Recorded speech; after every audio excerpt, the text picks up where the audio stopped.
Hello, everyone. My name's Kevin Stray. I want to start off by thanking all four of you for the daily work that you do that nobody sees in the community.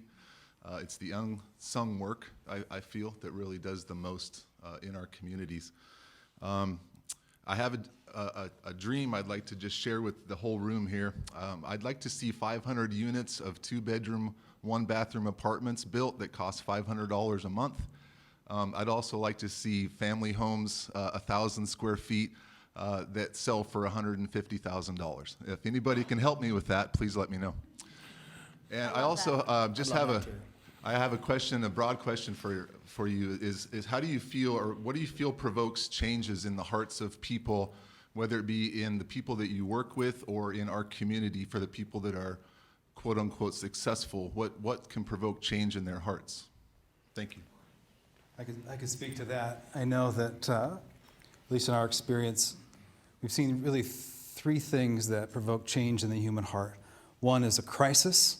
So when somebody has something that happens to them that really scares them, maybe they get in a car accident, or if they're wrestling with addiction, maybe they overdose and they're in the hospital. People are all ears in a crisis, and oftentimes are willing to listen and say, okay, what do I do to change? This was a big deal.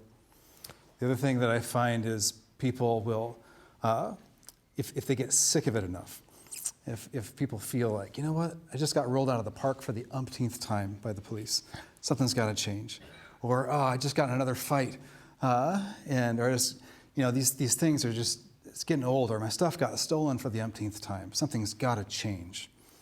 I find people start to get to that place where, like, I'm sick of it, something's got to change. The third thing is a new idea. When people really have they see something fresh for the first time.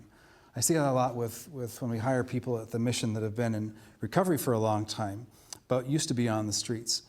And they know some of the people still out there. And when people come in and say, whoa, I know you. I remember we used to use together, and you were in rough shape, and look at you now. If you could change, if you could do this, maybe I could too. So those are, at least in my experience, the things that provoke change in the human heart. I think that change happens when, when people see that there's an opportunity for them to get involved or to contribute, and they see that progress can be made. And it's not just about progress that they make in themselves. It's also about progress they see in the overall community or various organizations. If they see that positive change is happening, they want to rise to the occasion and contribute themselves and on an individualized basis. And so, and that's what inspires me. If I want to change something, I'm inspired by what other people do, and I want to get more involved. And you rise to the occasion. It's not always about that there's like a personal problem that needs to be like broken to be fixed.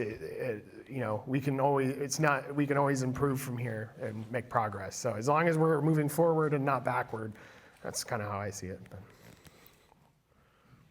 We see change a lot when there's a community of support, yes. Right? So it's very hard to do the change work on your own as an island. Where we see change is when people have somebody in their life who sees them, who validates their experiences, who recognizes the hurdles that they have overcome and how hard they've worked, and who tells them that they are worth everything, right?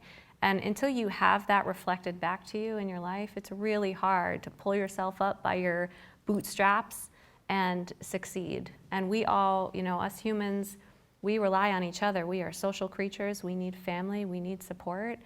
And without that, it's really hard to do it on your own and go it alone. And what the beautiful thing about that is that there's so much opportunity for all of us to be a part of that for somebody else, right? That simple act of acknowledging their humanity, that they exist, that they are worth it, can be that little bit of like spark and change that can help be a better message that's playing in their own head.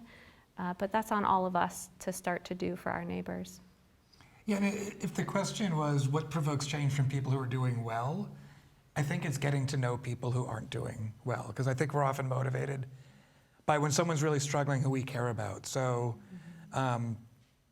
that's why I think when you stop thinking of people as the homeless, the other folks, and and get to know them, I think that's when you start to build a relationship with those folks, and that will motivate you to do something maybe for that person, and then maybe look at the system that is creating so many folks who are using the food bank, or who are on the streets, or at the Mission, or at Lydia Place.